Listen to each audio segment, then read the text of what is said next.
Hey YouTube, another quick video for me, a product comparison.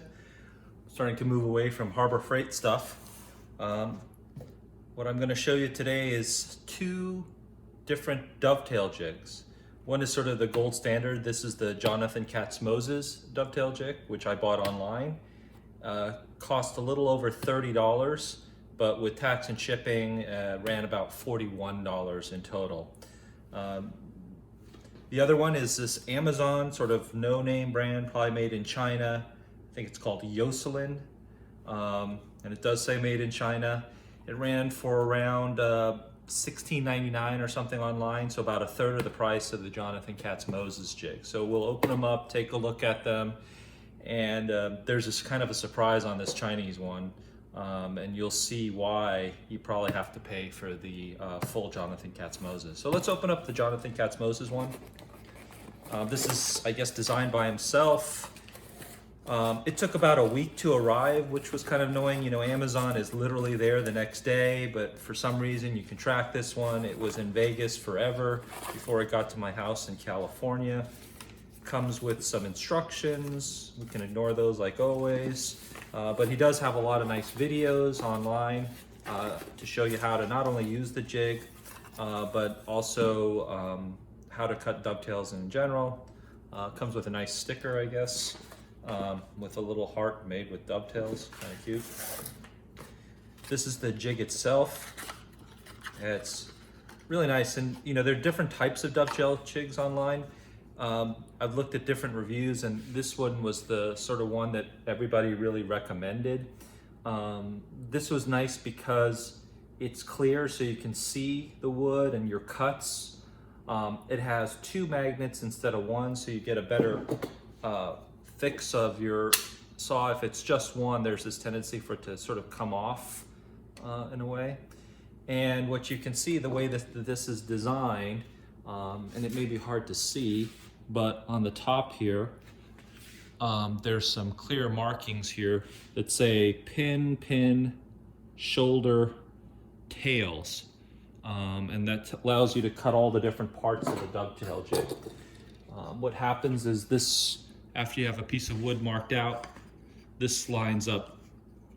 This little part here has a little sort of angle to it, and you'll see why that is. This is a 6-to-1 dovetail, and when you put this against here, it allows you to cut at the right angle for your tail. When you want to do your shoulder, you put this and it puts a 90-degree cut. When you're ready to do your tails or your pins, you come to this way, and you can see here it puts an angle onto your cut compared to the wood. And then when you go to the other side, it'll put the sort of corresponding angle to your pin cut. It's really made out of really nice plastic. It appears to be one continuous piece, and my understanding is it's the same plastic that they use to make pool balls, so it's very sturdy. This is the Chinese no-name brand. Comes with instructions. Ignore those like always. This one is actually kind of neat because it comes with this sort of little gauge here, so you can sort of cut dovetails lines as well. It comes with a 1-to-5 and a 1-to-8. There's a little line here, so it's actually a couple tools in one. Some people use this to sort of cut the angles of your dovetails. You can sort of figure this out. You can sort of measure your dovetails, or at least score them with either the 1-to-6 or the 1-to-5, and then you can sort of cut your pins this way. So that's kind of nice. Here's the Chinese version. Looks like to be made out of similar material. It's clear. Appears to be two pieces, a bottom piece and a top piece here, but it's still pretty sturdy. Comes with two magnets. The magnets are a little bit weaker than the katz-moses one. Comes at the top, very generic writing the same way. Tail, pin, pin, shoulder. And this is also 1-to-6, if you can see that on the bottom there.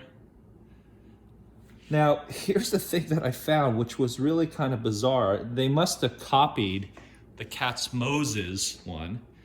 And when they did that, they actually misaligned it. And let me show you exactly what I mean to that. They didn't put this on the right side. This should actually be rotated, I think, about 90 degrees. So when you're cutting your tails, which is probably the most important cut, you want to put this against the board, and then this has to be angled in such a way that you can cut your tail. And this should be flat. You're only using the angled portion of the base when you're cutting your pins. And what was bizarre is I got this first, and when I put it up here to cut my tails, which is this side here, it was actually straight. And then the angled side of this top block was actually labeled pin. So I thought I might be doing something wrong here. And so when you want to try to cut your tail and you line it up, it's actually at an angle. So you would be cutting your tails at an angle. And when you cut your pins, you have to actually use one of the markings here. Those are correct. But when you want to cut your tails, it's actually mislabeled. So the tail should be here and this one should be a pin. Let me show you the two side to side and you can see what I mean by this. When this is the angled side to cut your tails, the other sides are all sort of square. This is the one side that's probably the most important to cut your tails. And you can see the Jonathan Katz-Moses, when you have this up against the board here, this one will be a right angle, so it'll lie flush against your board. And then when you try to cut your tail here, this is at an angle and you can't hold it straight. So this one won't work. I mean, I guess you could sort of just hold it there and try to keep it perpendicular, but it sort of defeats the whole purpose of the jig. So the bottom line, and you know, when I first got this one, I was looking at it for the longest time. I'm kind of a cheap guy. I thought, oh yeah, this is a third of the price, I'll get it.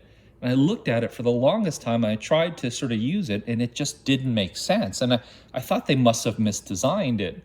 So I splurged and got the katz-moses one. It is really nice. Kind of pricey for an amateur woodworker like myself. It's always on a tight budget, but clearly it's appropriately designed and it's worth the money. I mean, it's a really nice jig, and maybe if I have some time, I'll show you guys how to use it. There's probably better videos online, and maybe I'll just sort of post the review of these too. So, you know, the Jonathan Katz-Moses gold standard works. I'm actually kind of a budget woodworker, but I had to splurge for it, and I think it's worth it. This Chinese Amazon no-name brand, you get what you pay for here, clearly. And you know, this is now basically useless. It's a paperweight, or maybe you can just use it as a saw guide for perpendicular cuts with the shoulder cuts. All right, I think that's all for me. Hopefully this video was useful for you. I have some other videos online if you want to check those out, and hopefully those could be useful to you. Have a good day, and thanks everyone.